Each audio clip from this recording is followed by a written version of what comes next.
Hello, welcome to my channel. I'm Wasan. Today we're going to be doing a Dutch board using a blow dryer. So as you see here, I've already laid down my base coat and torched the bubbles.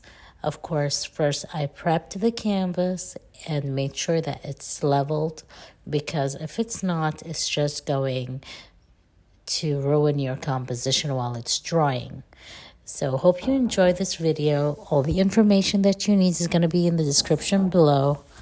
And if you have any questions, don't hesitate, leave a comment. Please like, share, subscribe, and hit the notification button. This is all the support that I need from you and help me grow my channel.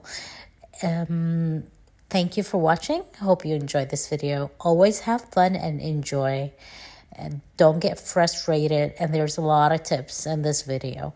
Whatever video that you want me to make in the future, also leave a comment to let me know.